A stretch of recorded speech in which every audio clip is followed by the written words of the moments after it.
Well, sometimes you just want to look at some of this old retro tech. Wish it was still available today. Look at this thing. A Marantz 2275. Just take a peek at this thing. Absolutely beautiful. I bet it's got the flywheel tuning. Oh yeah, look at that. Let's take a peek at the back. All right, check that out. They just don't make them like this anymore. Let's take a look at the note the customer sent over with it.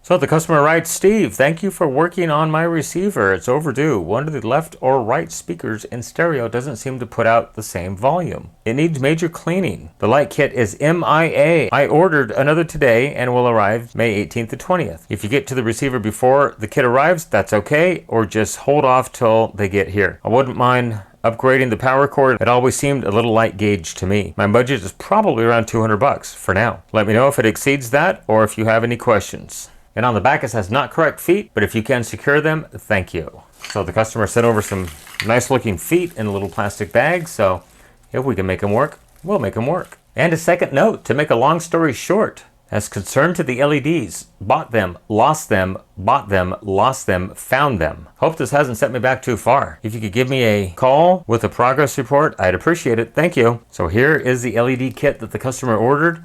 Got a bunch of 8-volt fuse lamps and some individual LEDs for the unit. Then in another bag, it's labeled stereo. So this must be the stereo LED for this unit. But a complete set of lamps to relamp this entire unit. So let's go ahead and get the top off and do a visual first before we do absolutely anything else. But before we do that, look at this. The customer also included the complete owner's manual. And it's a nice quality copy.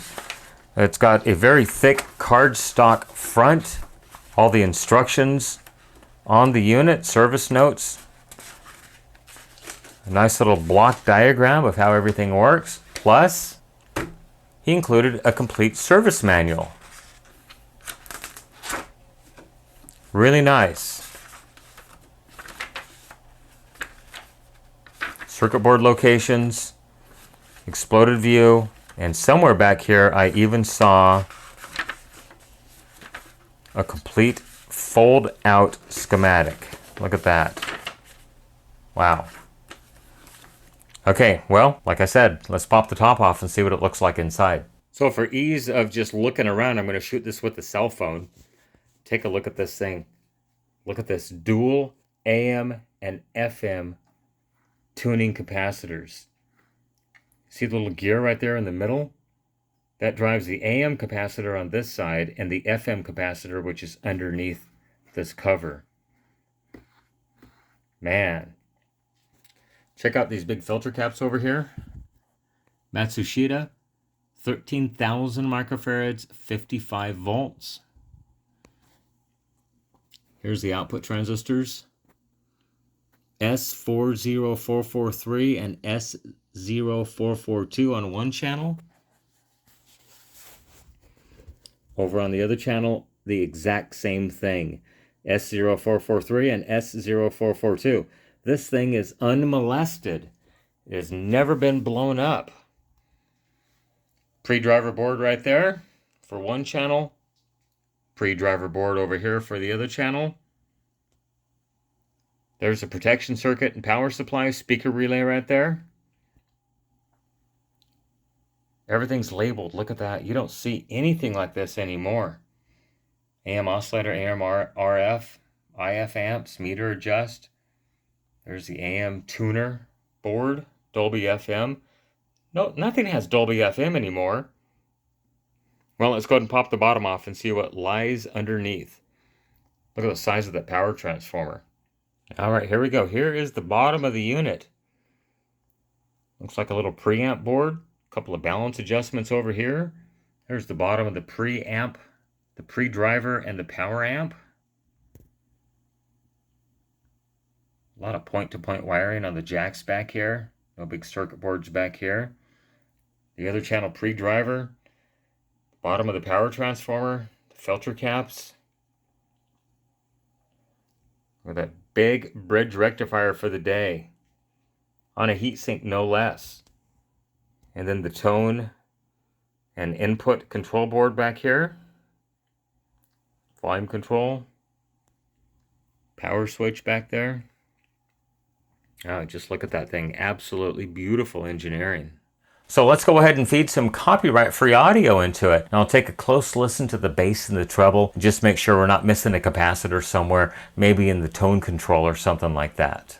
Okay, so I have the MP3 player connected, so here's some copyright-free audio. So that's the left channel. That's the right channel. That's both. They both sound excellent. So let's go ahead and I'll turn the treble and the bass up all the way. We'll go on the left channel. And the right channel. Honestly, I can't hear any difference between the two channels. They sound absolutely perfect. Same way with the radio. So I think it just needs a good cleaning, plus all the lamps replaced, and I think we'll be okay. Alright, so I have 1000 Hertz audio tone into this unit right now. And check this out, if I go to the right channel, and I wiggle the speaker relay,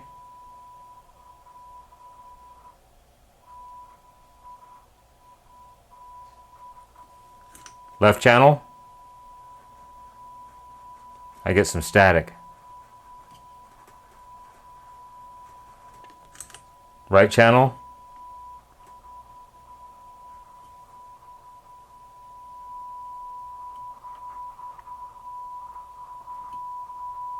I can get it almost to cut out completely.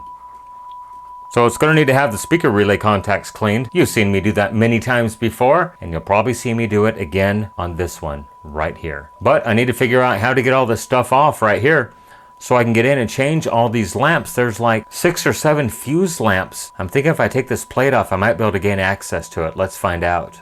Okay, so one of the things I want to talk about is if you're doing one of these units and it has a spring in the main tuning dial, make sure that spring has gaps. Like this one right here, you can see is completely collapsed. And so what happens is the dial cord right here has virtually no tension. And it relies on tension back here when it comes around the tuning flywheel right there. You can see how much it's slipping right there. The cord is not even moving. So if I go from an above view here, the flywheel is turning, but the tuning capacitor is not. So I'm probably going to have to go ahead and pull the dial cord off of this unit and actually add a knot or two somewhere in it to take up some slack, because this thing is 44 years old. It was made March 24th of 1976, according to this date. There's a plant cord. I'm not sure if it's supposed to be code. Anyhow, make a notation of how the dial cord is strung on these units, because you may have to remove some of these pulleys to gain access, to make any adjustments. I'm probably going to have to unstring this unit to get the LEDs into this unit and get the incandescents out, because the incandescent lamps live back up in here. So right up in here is where the fuse lamps live. I know it's out of focus. And these are the little incandescent indicators that tell you whether you're on AM or FM or auxiliary. You can kind of see them right there. Stereo, tape 2, tape 1, auxiliary, phono, FM, and AM. And Dolby. It has a lamp for Dolby as well. Wow. Make sure you have tension on that spring and take pictures of how the dial cord is strung so you can restring this once again. Okay, well, I did get the lamps out of it. As you can see, I did have to unstring the dial cord to gain access, because the dial cord runs right across here and I had to move everything aside. Plus, I have to tighten it as well, so it's all for the best. I had to take this out. I'll still have to go ahead and remove the meters and replace the lamps that are behind those, but once I get this all taken care of, I'll go ahead and do that. So this is a 2-piece assembly. As you can see, the screw holes right here attach to, well, you can almost see the screw hole down here. There it is. And then that screw hole right there attaches right there. And then this thing just bolts up to this plastic, which is broken, by the way. I'll probably have to add a washer to it because it's just brittle, old plastic. 44 years old. I mean, it's just worn out. So yeah, the plastic pieces have just broken off. So I'll probably just have to add a couple washers just to sandwich it in there. But luckily, it doesn't require much tension. And I just think at the factory, they over-torqued it when they built these things back in the 70s. So go ahead and pop the new fuse lamps in here. These are 8-volt fuse lamps, pretty common. And we'll go ahead and replace all of the incandescents with the customer supplied LEDs. Well, there are the fuse lamps replaced. I have not replaced the incandescents yet. Let's go ahead and pop it in and see what it looks like up front. Oh man, this thing is going to look awesome when it's all done. Look at that. So if you're looking to order these on your own, there are 8-volt, 29 millimeter cool blue LED lamps. And they operate on AC, which means they have a rectifier in each diode. So it will rectify both halves of the AC waveform. Anyhow, there they are, 8 volts, 29 millimeters. And these are just labeled simply as 8-volt lamps. Nothing special. But I'm sure you can find them very easily if you go looking on eBay or Amazon. Now it's interesting, this one was in this bag and it's labeled stereo. But I tested it and it's just like all the other ones. But we'll put it in. Sure, it'll be just fine. Well, I've got to say, it's looking pretty darn good. Went ahead and did a little bit of FM realignment on it. The tuning meter over here was off, but everything looks great. Did a little bit of restringing on the dial cord to take out some of the slack. What I ended up doing was, back here when I was changing the LED, I just added another wrap around there to take up the slack. So now if you look at the spring, you can see it actually has a little bit of tension to it now. Well, the next thing's going to be pulling the front off of this thing, taking the knobs loose so I can gain access to all those switches, and we'll give it some Deoxit.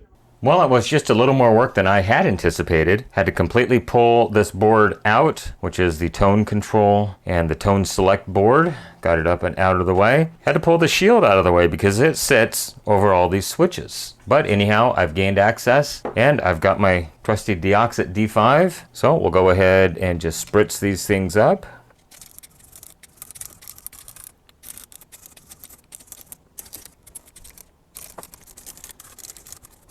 And let me squirt the balance control while I've got it open this far. Slides much easier now. Okay, next we'll go ahead and put the shield back in it. Right here. I'll mount the volume control and the mode select switch back in it, and we'll spritz those up really good once they're mounted. And then we'll go ahead and spritz all these up really good too.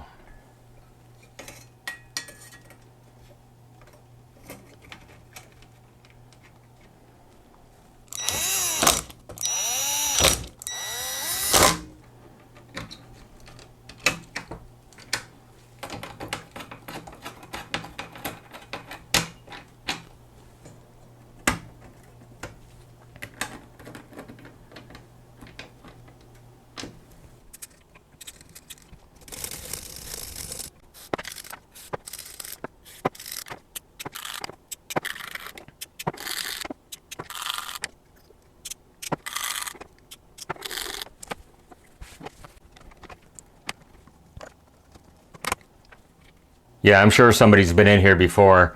Not me, because if you look at those bolts, someone's used just regular pliers on them to get them out. And I always use sockets. I have a 10, 11, and a 12 millimeter socket that I use to get these things out, a deep well socket. Okay, all good. Connector's connected back up. All the switches have been cleaned. Now let's go ahead and just clean the front panel and the faceplate while I have this thing torn apart.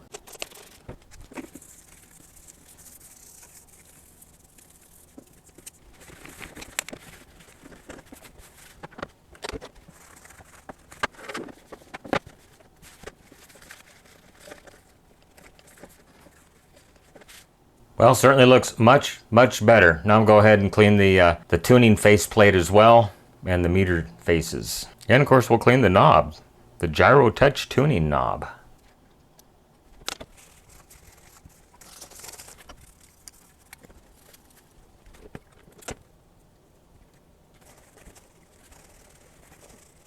Alright, so here's the speaker relay. Got it out of the unit. Let's go ahead and clean the contacts in it now. Okay, there it is, open. Now we can just get a little piece of paper, stick it between the contacts, close the relay, and drag the paper in and out. You've seen me do it several times, but you're going to see me do it one more time on this. So I've got a single piece of paper. It's folded in half. I'm just going to try to stick it in between both sets of contacts. Haven't even closed them, and look how much came off. Now this end is soaked with acetone.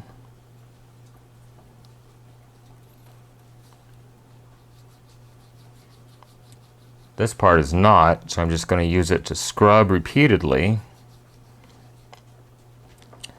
And remember, the paper is just abrasive enough to polish the contacts. And finally, I'm just going to pull it all the way through.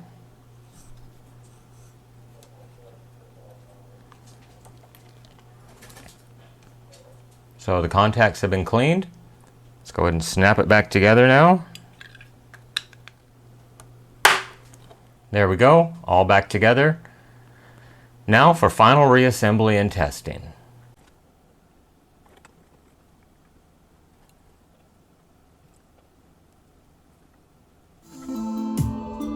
Well, there it is, the Marantz 2275.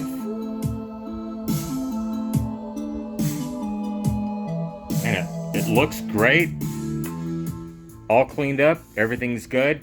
Just a note, if you're going to restring your dial cord, do not use these instructions. They are incorrect. As you can see, it tells you the dial cord goes down below the drum, when in fact, it actually goes above the drum. Anyhow, that's it. It looks great. It sounds excellent. The Marantz 2275. The lights actually aren't flickering. I think it's my camera making them look light and dark. I certainly hope you enjoyed the repair on the Marantz 2275.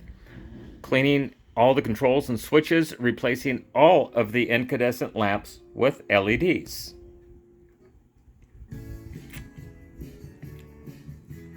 Go ahead and leave me a question, a comment, a concern down below. Good or bad, I try to respond to the comments when I have time. While you're down there, hit that subscribe button and like this video. It really does help my channel grow.